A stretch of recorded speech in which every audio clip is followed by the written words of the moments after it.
NASCAR just wrapped up their regular season from Daytona. Austin Dillon steals a win with a controversial move. NASCAR was also in the spotlight for not the right reasons today. We'll talk about that as well and their controversy and plenty more as we break down this race, who is in the playoffs and who's not.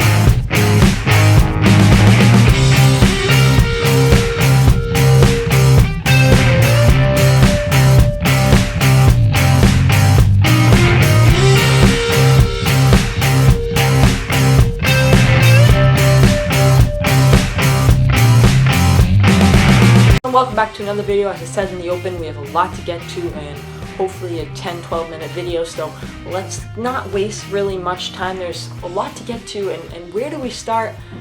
I guess let's start with the end of the regular season and the official playoff grid. So to the left of my screen, these are the 16 drivers who have qualified for the NASCAR Cup Series playoffs, and you can see in 16th, that is not Martin Truex Jr., that is Austin Dillon. Yes, you heard me right. Austin Dillon won today's race, locking himself into the playoffs with only 5 playoff points, but he locks himself in there. Obviously, each one of these drivers gets 2,000 points added. I didn't put the 2,000 there. I just put their playoff point number.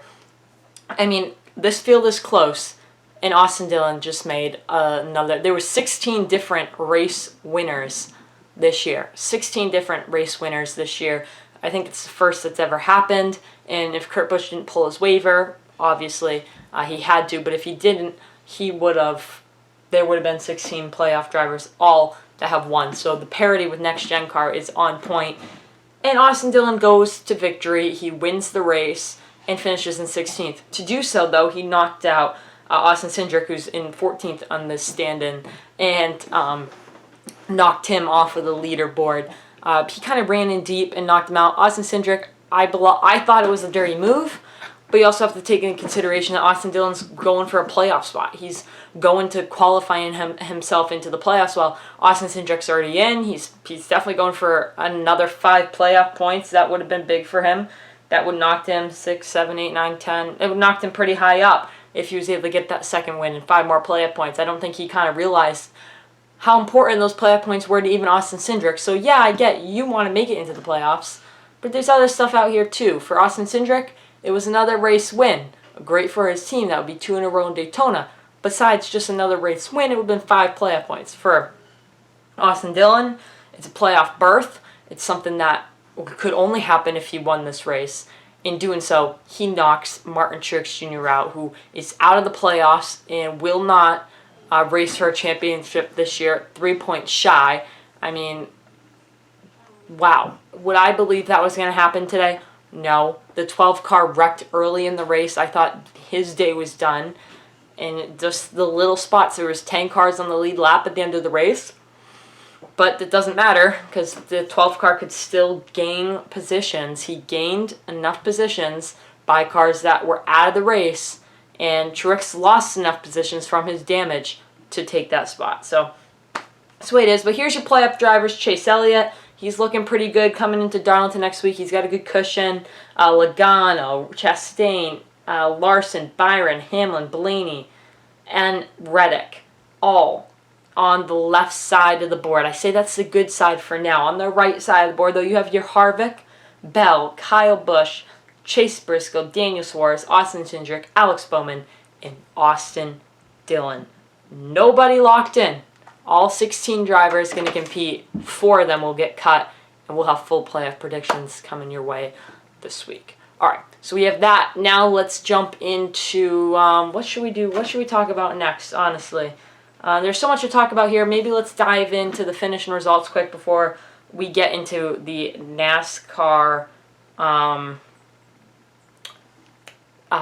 controversy of the day, and that will be a long discussion. All right, so Austin Dillon takes the win, first win of the season, second win at Daytona, I want to say, goes back to victory lane here. Had to put a dirty move on, but he was able to win, lock himself into the playoffs. His teammate Tyler Reddick played a big role in that. He was blocking any little run that anybody had. He was being a great defense car there, and really was the main reason that Austin Dillon won this race. And Jeff Burton said in the broadcast, I think that's a little bit of a, hey, I still care about this team, Richard Childress. I think Richard Childress should be thanking him for that, because if it wasn't for Tyler Reddick there, I think this race ends differently. Tyler Reddick isn't blocking those runs. I see Austin Cindric come back to win. Landon Castle could have won that race. I know it's crazy to say, but those your two guys had decent and fast cars. They finished 3rd and 4th. Noah Gragson finished 5th with a top 5. Cody Ware in 6th. B.J. McLeod in 7th. Martin Truex Jr. in 8th. David Reagan in 9th. And Kyle Busch in 10th. Those were the only lead lap cars left in the field. Bubba Wallace in 11th. Joey Logano in 12th. Ty Gibbs in 13th. Alex Bowman in 14th. Cole Custer. I'm sorry, did I say Suarez? What did I say? Alex Bowman in 14th. Ryan Blaney in 15th. Cole Custer finished 16th. And the only reason I said the 16th finisher is because every other driver, the rest of the field, did not finish. An engine problem, an accident, whatever it was, it happened. And mainly because of NASCAR's gigantic mistake. It's not the first time NASCAR's done this, guys. Let's not get this wrong. And it's not the first time this has happened. And it's not the first time we've talked about this. Maybe the first time this season. But guys, NASCAR continues to miss rain. Last week, maybe they did a great job of holding back the start of Watkins Glen's race. But anyway, Daytona got delayed to 10 a.m. this morning on CNBC. CNBC. I watch CNBC to watch Shark Tank. You know what I mean? But NASCAR was on CNBC today. And, of course, it was to beat the rain, which I'm all for. But we're racing in Daytona in the middle of August, at the end of August. It's the summer. It's what happens, you know. And it prevailed yet again. The rain last night postponed us today. And the race was great. I thought the race was great to start. And then we knew rain was in the area on the final restart. It was a big topic. People thought that we weren't going to go back racing. And that's one thing I commend NASCAR on. The fact that they were able to get a quick turnaround, able to get us to go back racing. But one thing I don't commend them on is the fact that they caused half of the field to crash. I don't know what you need to do, NASCAR. And I heard them say there's really nothing NASCAR could have done. There has to be something they can do, because it isn't the first time they've messed up in the weather category. So what happened was the cars all came in the turn, the track was wet, and half of the field spun out and caused a massive crash. The 47 car went violently into the wall. You have to understand, this is a dangerous situation. It happened in New Hampshire last year while Kyle Busch was in the lead and turned right into the wall. It happened at COTA last year where we had dangerous conditions in the rain and NASCAR did not throw the caution. I know you want to keep racing. I know you want the product to be good, but NASCAR's always preached safety, safety, safety. And I feel like as of recent, we're getting a little bit away from that safety aspect. And maybe that's a far-stretched take, but with all these younger drivers coming in and really just growing up with NASCAR being a safe sport, some of these young drivers moving up through the ranks, they were all around when all the devices were there, all the safety features in NASCAR were there, and they don't think about unsafe racing. They think they're safe, and obviously they are safe, but they really think that they are safe in that car, and they feel extremely comfortable.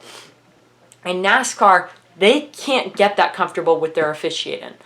There was clearly enough rain in the turn to cause 90% of the field to spin out. There was obviously enough water, of sustaining water there for there to be a big crash. Whoever the official in that turn is that couldn't tell, it's raining, the track is going to get wet, we need to throw the caution. Man, And maybe it came that quick. But no matter what, they made people wreck. They made drivers wreck. You heard drivers like Kevin Harvick furious about NASCAR's decision. Furious. I don't blame him. I really don't. I think it was a terrible officiating decision there, and I think NASCAR absolutely failed everybody by doing that. And it's not the first time. It's not like this is something that we've preached before.